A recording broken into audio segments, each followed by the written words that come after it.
All right, wide receiver. JSN. I like him.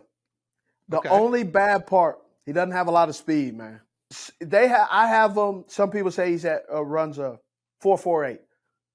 I think he might run a 4.5. Well, and he had hamstring issue all year, right? Yes, he had a hamstring issue. But he was the backup to Garrett Wilson. He is a slot receiver. But he's a heck of a slot receiver. 6'1", 200 pounds. He could play. He can play. The thing that, he has lackluster speed. That's what people are going to say. I just want to see how well does he run at the draft or his pro day. But some of the things that I saw, man, that man knows how to run a route. Guy, he has a PhD in route running off the bat. He can run some routes. He can set up some guys. Man, how fast is he really? That'll be a question mark. Played a little punt return, so he understands how to play football, an athlete. Very good body control. And we see it over and over and over again. Like this catch right here, he gets his foot down, catches the ball, keeps his eyes down there. Man, that is a skill.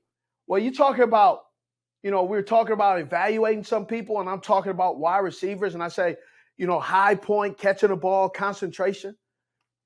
Not all receivers that are ranked up. There are some guys that are ranked that you haven't seen these kind of catches from.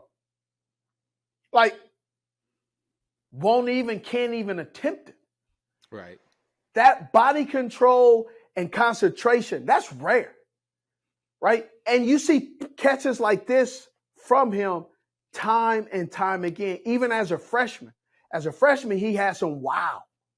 Now, seeing him as a junior, he has even more wows. His file of spectacular catches and great body control is out of this world. Love what he can do.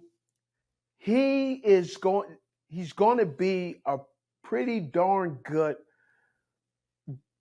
wide receiver. The other part, Ohio State has a wide receivers coach. I think Hartline is the wide receiver he used to play with Miami. Brian Hartline. He is developing these kids, and these kids are Ohio State wide receivers are coming into the NFL prepared and ready. What I also love about Jay is saying that a lot of people don't know. He played with two different quarterbacks. He's played with JC and he played with Justin Fields. And those two players are different. They throw a different pass. The offense was ran a little bit differently. So I love his versatility. Look at him sit in the zone. You talk about understanding. He's a player going against Gonzalez where his sudden movement, his ability, because he's not a speed guy, his sudden movement and setting up the corner, he will make a guy like Gonzalez kind of hesitate. And that hesitation in the league, man, that's open. That's it. Right. That's the difference between the first down, touchdown, because of making that corner hesitate. And he has that ability to make that corner hesitate. Watching him felt like a big time make the quarterback right guy because all I saw watching him was he was just finding pocket after pocket after soft spot after soft. Like he was just like, I know this is supposed to be 7 yards, but if I take it 8, I'm going to be wide open. Yeah. And he's played with 2 first-round pick quarterbacks. Yep. That he trusts that there's a trust built up between them. Yes. Like, this route won't be run exactly the same every time, but he'll be roughly in this area and he'll be wide open. Well, that feels very valuable to me. That is value. And some people say,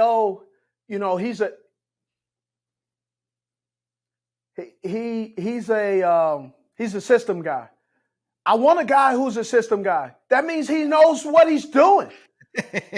I want a guy who understands and knows how to line up all over the field. You don't want a guy who only has the ability to learn one position. Right. Because here's the thing, value. What does he bring to the table and how much value does he add to your team? And why is that important? You got to understand a young guy adding value, he has to learn multiple positions. If he learns multiple positions, we have this thing in the NFL called the more you can do. And so if you can learn multiple positions, that means that there's one less player in that room because he has the ability to take that role. Like he could play the X and the F That means, right, a guy like Jacoby Myers, who maybe is playing one position, or Devontae Parker, who's playing another position, like that all of a sudden changes and says, well, we don't need this guy in free agency because we got this young guy, one, who's cheaper, and two, who can line up at different positions, so that adds more value. That means we have a guy that we can possibly, that means we can add another linebacker. That means we can add another corner. We can add another safety, right? That's the value that these new head coaches, coordinators, and that are look at and they go, hey, I want a corner or a wide receiver that also could play special teams. So the very first play, it's a ridiculous circus catch, but he only gets 1 foot down. How hard in college? But how hard is that adjustment from 1 to 2 feet? It's not an adjustment, but also too, the quarterback has to throw it to where you have the ability to get two feet down. Definitely. When you know you only have to get 1 foot down, you use 1 foot. When you have to get 2 feet in, you try to get 2 feet. You adjust to what the rules are, right? You can't extend for push-off, so you give them the chicken wing. Everybody loves wings, right? That's what you do.